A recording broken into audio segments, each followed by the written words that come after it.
Tonight I'm reading Chapter 3 from Bram Stoker's Dracula. When I found that I was a prisoner, a sort of wild feeling came over me. I rushed up and down the stairs, trying every door and peering out of every window I could find, but after a little, the conviction of my helplessness overpowered all other feelings. When I took back after a few hours, I think I must have been mad for the time, for I behaved much as a rat does in a trap. When, however, the conviction had come to me that I was helpless, I sat down quietly as I have ever done anything in my life, and began to think over what was best to be done.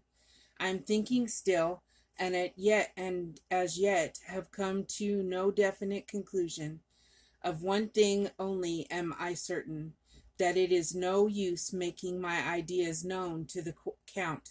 He knows well that I am imprisoned, and as he has done it himself, and has doubtless his own motives for it, he would only deceive me if I trusted him fully with the facts. So far as I can see, my only plan will be to keep my knowledge and my fears to myself, and only and my eyes open. I know, either being deceived like a baby by my own fears, or else I am in desperate straits, and if the latter be so, I need and shall need all my brains to get through. I had hardly come to this conclusion when I heard the great door below shut, and knew that the Count had returned. He did not come at once to the library, so I went cautiously to my own room and found him making the bed. This was odd, but only confirmed what I had all along thought, that there were no servants in the house.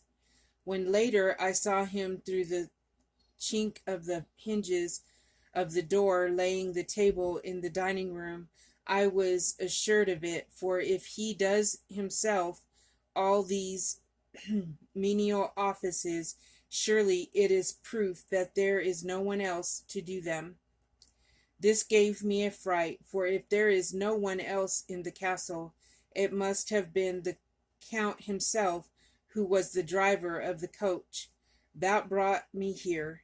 This is a terrible thought, for if so, what does it mean that he could control the wolves, as he did, by only holding up his hand in silence? How was it that all the people at Bistritz and on the coach had some terrible fear for me? What meant the giving of the crucifix, of the garlic, of the wild rose, of the mountain? Ah, bless that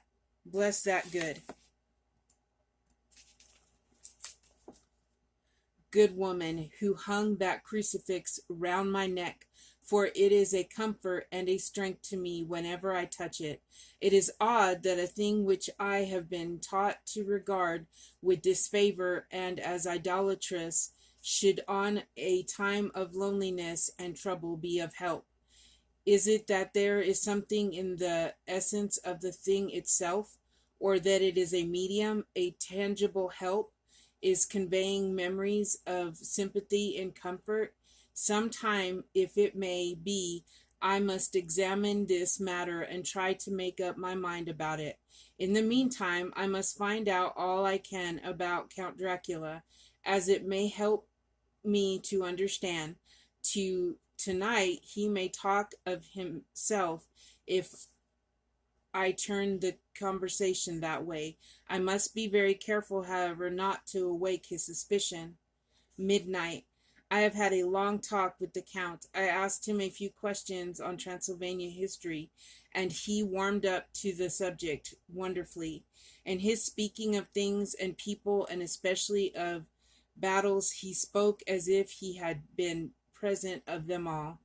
This he afterwards explained by saying that to a boyar the pride of his house and name is his own pride, that their glory is his glory, that their fate is his fate. Whenever he spoke of his house, he always said we, and spoke almost in the plural, like a king speaking. I wish I could put down all he said exactly as he said it, for to me it was most fascinating. It seemed to have in it a whole history of the country. He grew excited as he spoke and walked about the room, pulling his great white mustache and grasping anything on which he laid his hands as though he would crush it by main strength. One thing he said, which I shall put down as nearly as I can, for it tells in its way the story of his race. We Czechgales have a right to be proud, for in our veins flows the blood of many brave races who fought as the lion fights for lordship. Here in the whirlpool of European races, the Urgic tribe bore down from Iceland, and fighting spirit which Thor and Hudin gave them, which their berserkers displayed to such fell intent on the seaboards of Europe, and of Asia and Africa too, till the peoples thought that the were wolves themselves had come. Here too, when they came, they found the Huns, whose warlike fury had swept the earth like a living flame, till the dying peoples held that in their veins, in the blood of those old witches who, expelled from Scythia, had mated with the devils in the desert. Fools, fools, what devil or what witch was ever so great as Attila, whose blood is in these veins?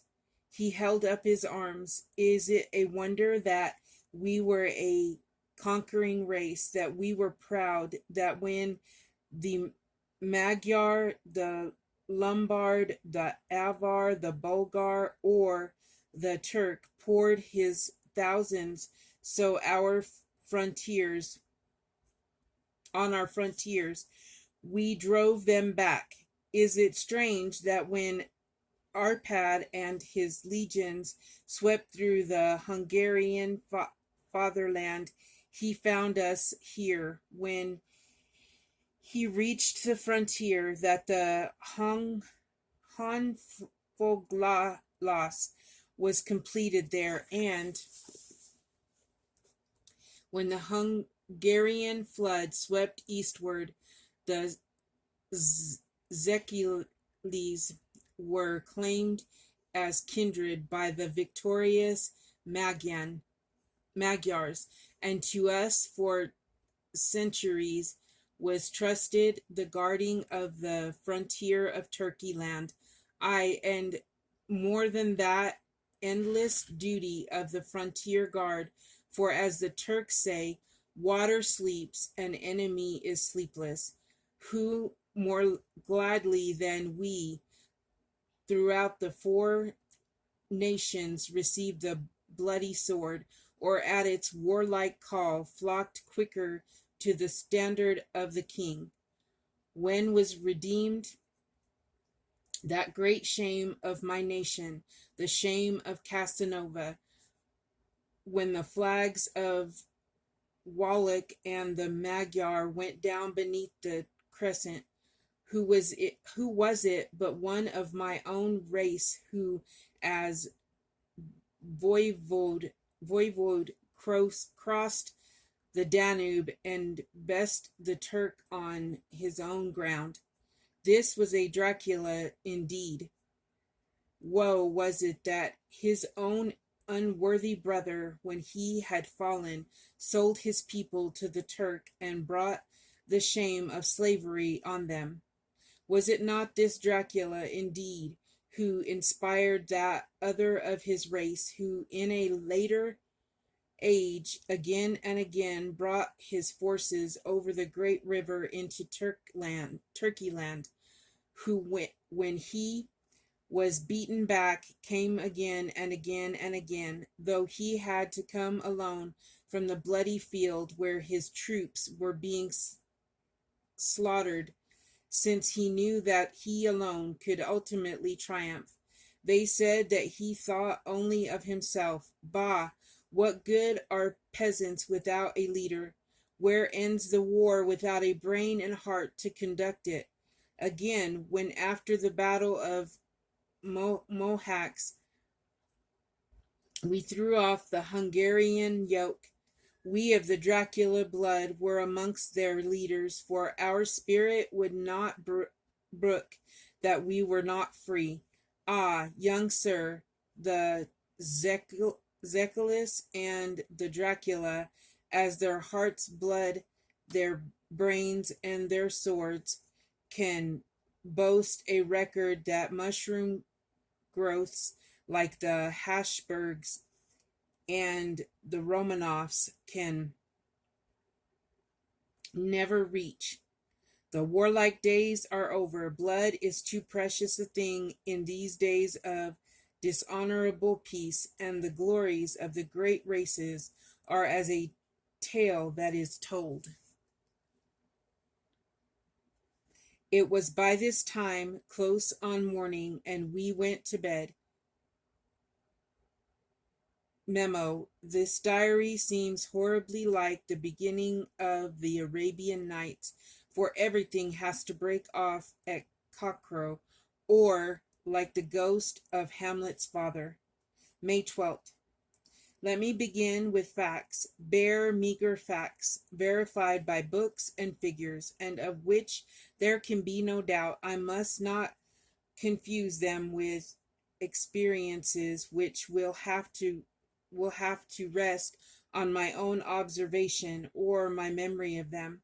Last evening, when the Count came from his room, he began by asking me questions on legal matters and on the doing of certain kinds of business.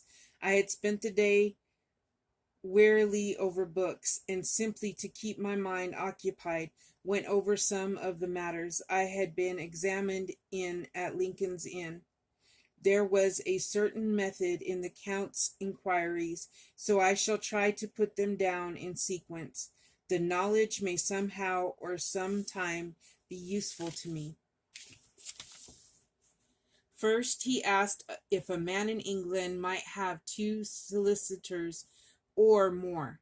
I told him he might have a dozen if he wished, but that it would not be wise to have more than 1 solicitor engaged in one transaction, as only one could act at a time, and that to change would be certain to militate against his interest. He seemed thoroughly to understand, and went on to ask if there would be any practical difficulty in having one man to attend, say, to banking, and another to look after shipping, in case local help were needed in a place far from the home of its banking solicitor.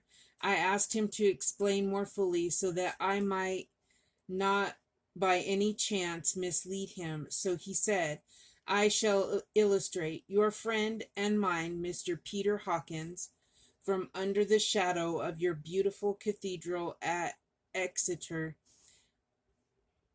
which is far from London, buys for me through your good self my place at London.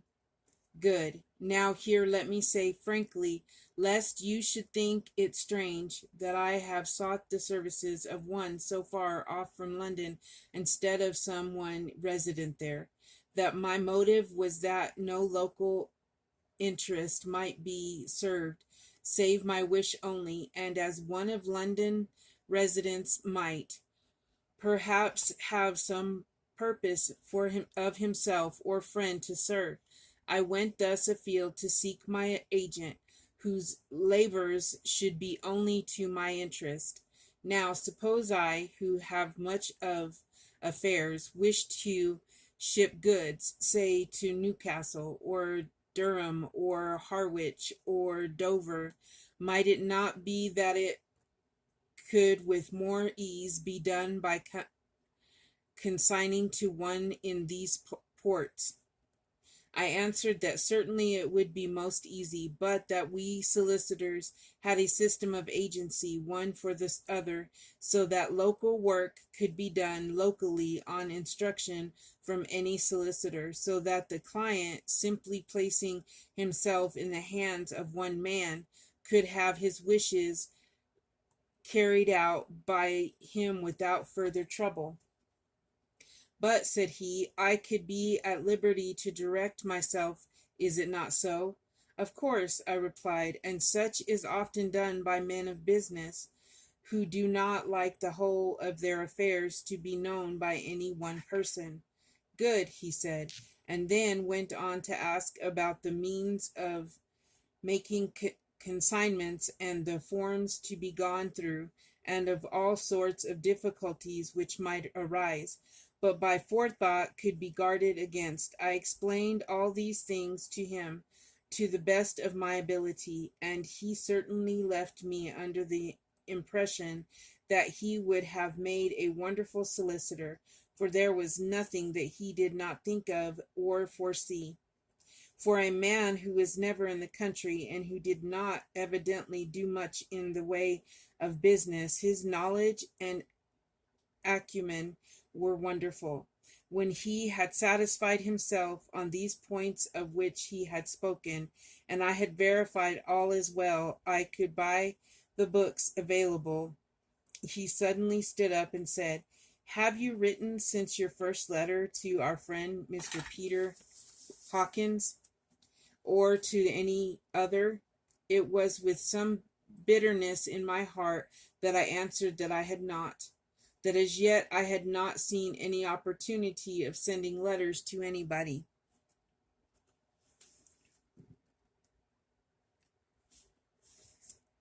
Then write now, my young friend, he said, laying heavy hand on my shoulder.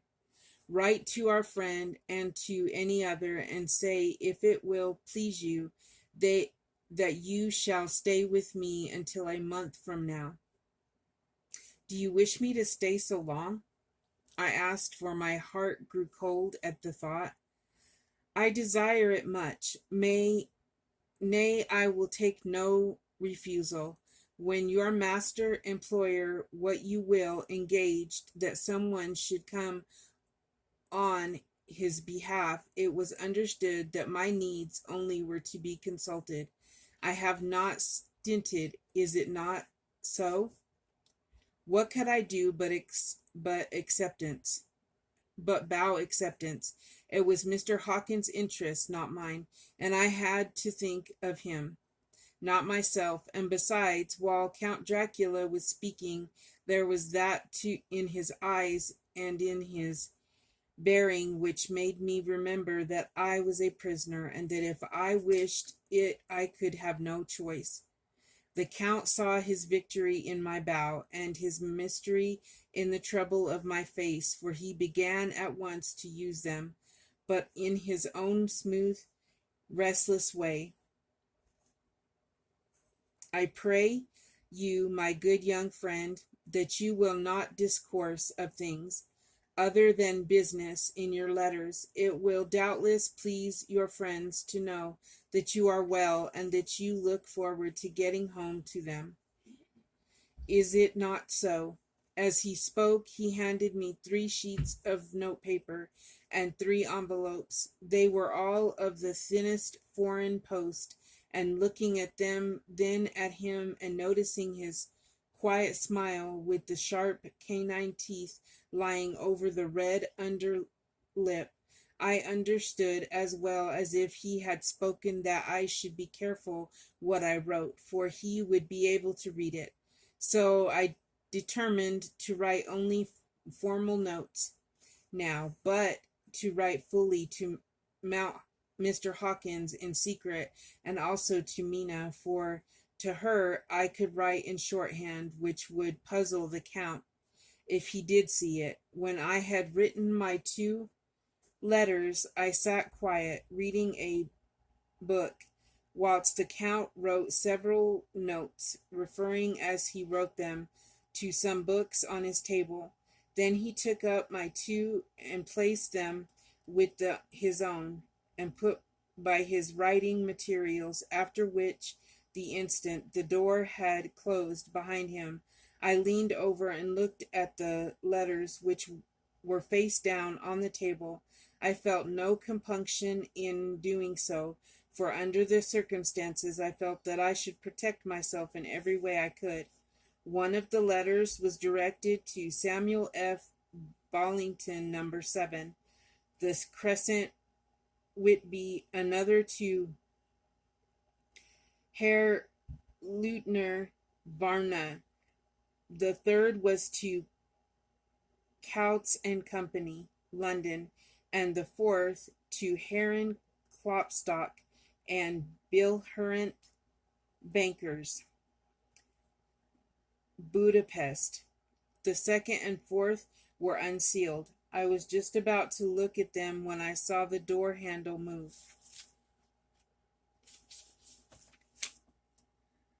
I sank back to my seat, having just had time to replace the letters as they had been, and to resume my book, before the Count, holding still another letter in his hand, entered the room. He took up the letters on the table and stamped them carefully, and then, turning to me, said, "I trust you will forgive me, but I have much work to do in private this evening. You will, I hope, find all things as you wish."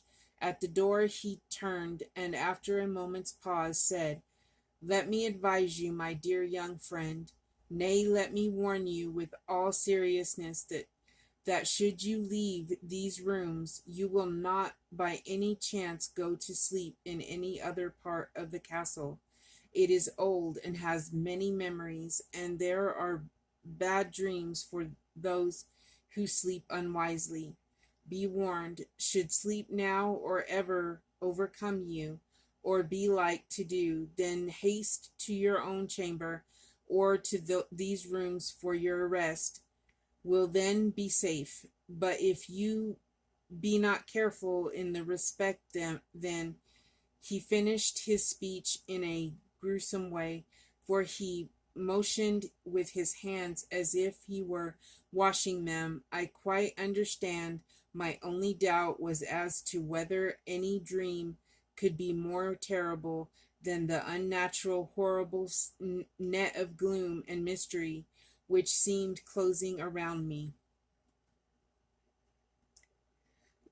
Later, I endorsed the last words written, but this time there is no doubt in question.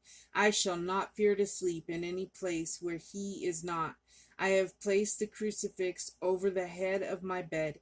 I imagine that my rest is thus freer from dreams, and there it shall remain. When he left, I went to my room. After a little while, not hearing any sound, I came out and went up the stone stair to where I could look out towards the south.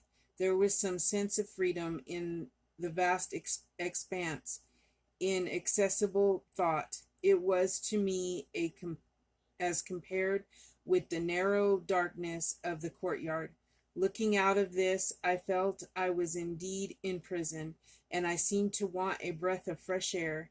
Though it were of the night, I am beginning to feel the nocturnal existence tell on me. It is destroying my nerve. I start at my own shadow. I start at my own shadow, and am full of all sorts of horrible imaginings. God knows that there is ground for my terrible fear in this accursed place. I looked out over the beautiful expanse, bathed in soft yellow moonlight, till it was almost as light as day. In the soft light, the distant hills became melted, and the shadows in the valleys and gorges of velvety blackness. The mere beauty seemed to cheer me, There was peace and comfort in every breath I drew. As I leaned from the window, my eye was caught by something moving, a story below me, and somewhat to my left, where I imagined from the order of the rooms that the window of the Count's new room would look out. The window at which I stood was tall and deep, stone mullioned, and though weather worn, was still complete. But it was evidently many a day since the case had been there. I drew back behind the stonework and looked carefully out. What I saw was the Count's head coming out of the window. I did not see the face, but I knew the man by the neck and the movement of his back and arms. In any case, I could not mistake the hands which I had had so many opportunities of studying. I was at first interested and somewhat amused, for it is wonderful how small a matter will interest and amuse a man when he is a prisoner. But my very feelings changed to repulsion and terror when I saw the whole man slowly emerge from the window and begin to crawl down the castle wall and that dreadful abyss, face down, with his cloak spreading out around him with great wings. At first I could not believe my eyes. I thought it was some trick of the moonlight, some weird effect of shadow, but I kept looking, and it would be no delusion.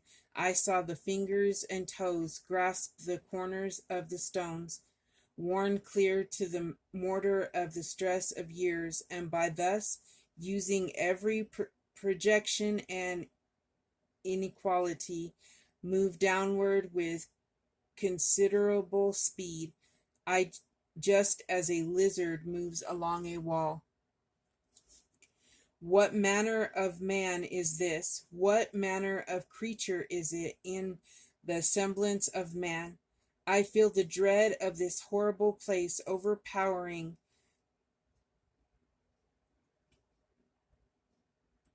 Okay, what manner of man is this, or what manner of creature is it in the semblance of man? I feel the dread of this horrible place overpowering me. I am in fear, in awful fear, and there is no escape for me. I am encompassed about with terrors that I dare not think of. May 15th. Once more have I seen the Count go out in his lizard fashion. He moved downward in a sidelong way, some 100 feet down, and a good deal to the left. He vanished into some hole or window. When his head had disappeared, I leaned out to try and see more, but without avail. The distance was too great to allow a proper angle of sight. I knew he had left the castle now, and thought to use the opportunity to explore more than I had dared to do as yet. I went back to the room, and taking a lamp, tried all the doors. They were all locked, as I had expected, and the locks were comparatively new. But I went down the stone stairs to the hall, where I had entered originally. I found I could pull back the bolts easily enough and unhook the great chains, but the door was locked and the key was gone. That key must be in the Count's room. I must watch should his door be unlocked, so that I may get it and escape.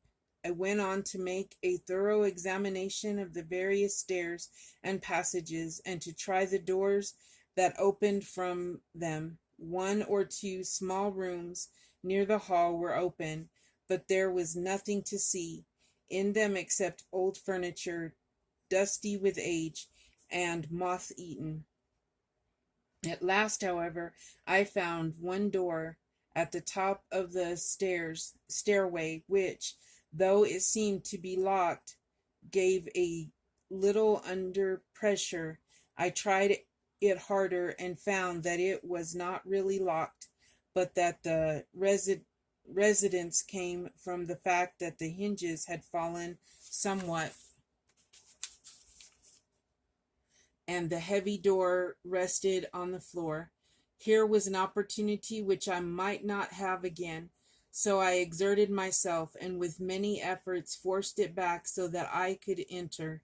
I was now in a wing of the castle further to the right than the rooms I knew, and a story lower down from the windows I could see that the suite of rooms lay along to the south of the castle. The windows of the end room looking out both west and south. On the latter side, as well as the former, there was a great precipice. The castle was built on the corner of a great rock, so that on three sides it was quite impregnable, and great windows were placed here where sling or bow or culverin would not reach, and consequently light and comfort, impossible to a position which had to be guarded, were secured. To the west was a great valley, and that rising far away, great jagged mountain fastnesses, rising peak on peak, the sheer rock studded with mountain ash and thorn, whose roots clung in cracks and crevices and crannies of the stone. This was evidently the portion of the castle occupied by the ladies in bygone days, for the furniture had more air of comfort than any I had seen.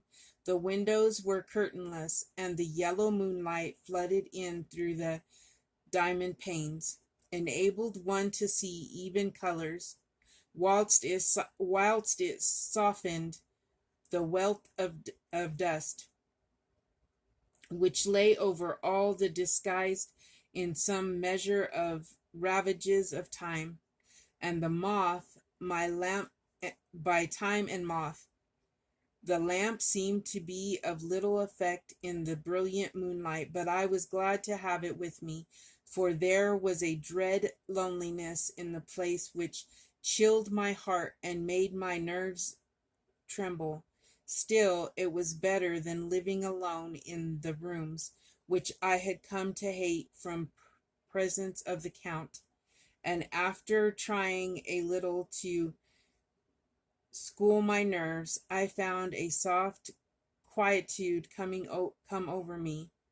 Here I am, sitting at a little oak table where in old times possibly some fair lady sat to pen, with much thought and many blushes, her ill spelt love letter, and writing in my diary, in short hand, all that has happened since I closed it last. It is 19th century, up to date with a vengeance, and yet, unless my senses deceive me, the old centuries had and have powers of their own which mere modernity cannot kill. Later, the morning of May 16th, God preserves my sanity, for to this I am reduced. Safety and the assurance of safety are things of the past. Whilst I live on here, there is but one thing to hope for, that I may not go mad, if indeed I be not mad already. If I be sane, then surely it is maddening to think that of all the foul things that lurk in this hateful place, the Count is the least dreadful to me, that to him alone I can look for safety, even though this be only whilst I can serve his purpose. Great God, merciful God, let me be calm, for out of the way lies madness indeed. I begin to get new lights on certain things which have puzzled me up to now. I never quite knew what Shakespeare meant when he made Hamlet say, "My tablets, quick, my tablets, 'tis meet that I put it down," etc.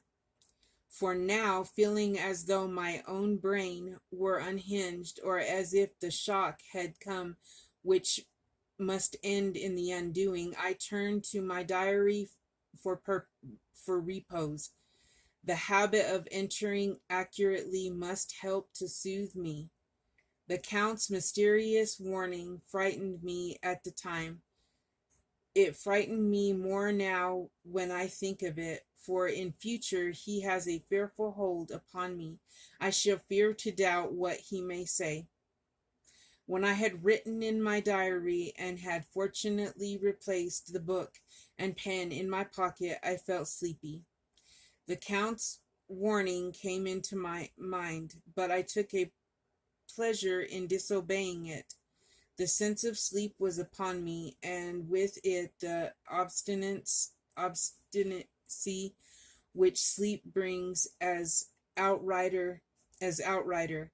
The soft moonlight soothed, and the wide expanse without gave a sense of freedom, which refreshed me. I determined not to return tonight to the haunted room, but to sleep here, where of old ladies had sat and sung, and lived sweet lives, whilst their gentle breasts were sad for their menfolk away in the midst of the remorseless wars.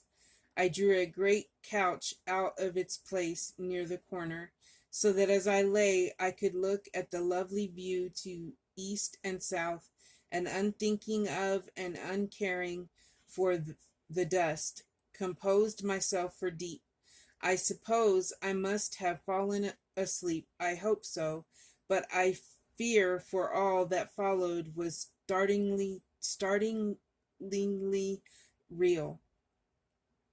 So real that now sitting here in the broad, full sunlight of the morning, I cannot in the least believe that it was all sleep. I was not alone. The room was the same, unchanged in any way since I came into it. I could see along the floor, in the brilliant moonlight, my own footsteps marked where I had disturbed the long accumulation of dust. In the moonlight opposite me were three young women, ladies by their dress and manner. I thought at the time that I must be dreaming when I saw them, for though the moonlight was behind them, they threw no shade on the floor.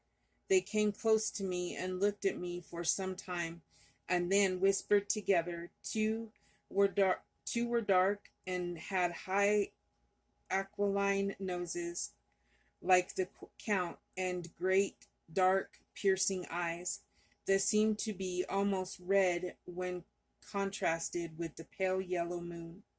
The other was fair as can be, with a great wavy masses of golden hair and eyes like pale sapphires.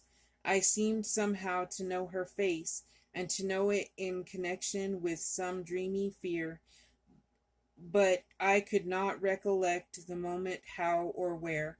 All three had brilliant white teeth that shone like pearls against the ruby of their voluptuous lips. There was something about them that made me uneasy, some longing and at the same time some deadly fear. I felt in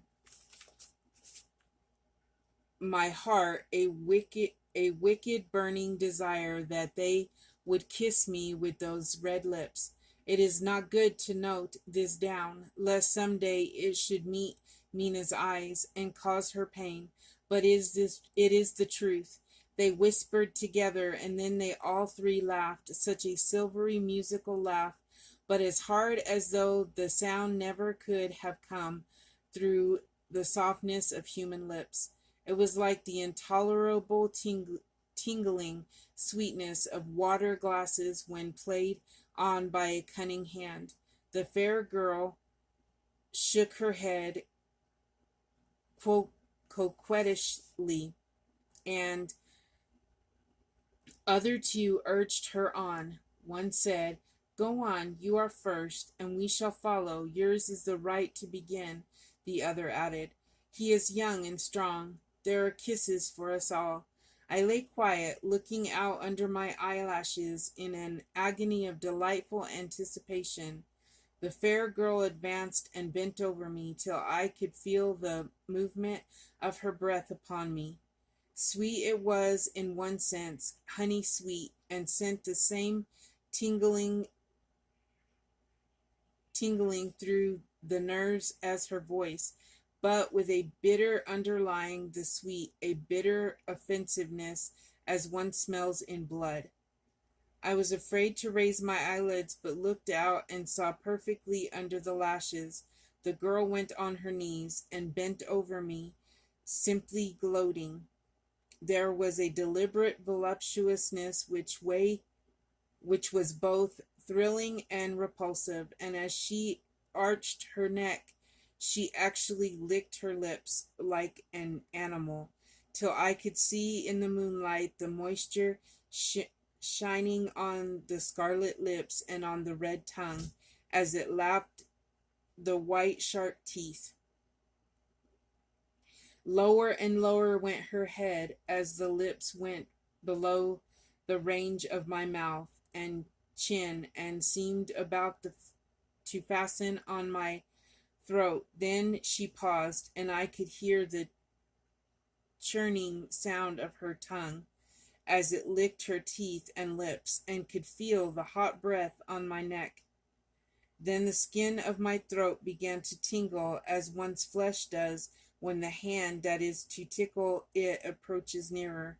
Nearer, I could feel the soft, shivering touch of the lips on the supersensitive skin of my throat, and the hard dents of two sharp teeth just touching and pausing there. I closed my eyes in a languorous ecstasy and waited with beating heart. But at that instant another sensation swept through me as quick as lightning. I was conscious of the presence of the Count, and of his being as if lapped in a storm of fury.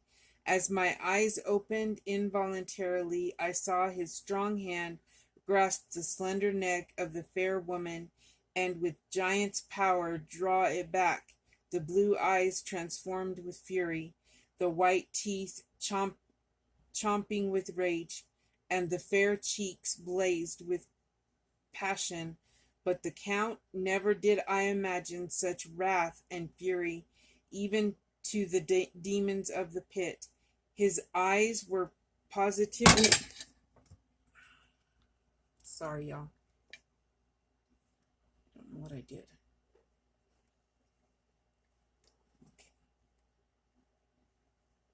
His eyes were positively blazing. The red light in them was lurid, as if the flames of hellfire blazed behind them. His face was deathly pale, and the lines of it were hard, like drawn wires. The thick eyebrows that met over the nose now seemed like a heaving bar of white-hot metal. With a fierce sweep of his arms he hurled the woman from him, and then motioned to the others as though he were beating them back. It was the same imperious gesture that I had seen used to the wolves. In a voice which, though low and almost in a whisper, seemed to cut through the air and then ring round the room, he said, "How dare you touch him, any of you? How dare you cast eyes on him when I had forbidden it? Back, I tell you all. This man belongs to me. Beware how you meddle with him, or you'll have to deal with me." The fair girl, with a laugh of ribald coquetry, turned to answer him. You yourself never loved. You never love. On this the other women joined, and such a mirthless, hard, soulless laughter rang through the room that it almost made me faint to hear. It seemed like the pleasure of fiends. Then the count turned after looking at my face attentively and said in a soft whisper, Yes, I too can love. You yourselves can tell it from the past. Is it not so? Well, now I promise you that when I am done with him, you shall kiss him at your will. Now go, go. I must awaken him, for there is work to be done. Are we to have nothing tonight? Said one of them, with a low laugh point as she pointed to the bag which he had thrown upon the floor, and which moved as though there were some living thing within it. For answer he nodded his head. One of the women jumped forward and opened it. If my ears did not deceive me, there was a gasp and a low wail as of a half-smothered child. The woman closed round, whilst I was aghast with horror. But as I looked, they disappeared, and with them the dreadful bag.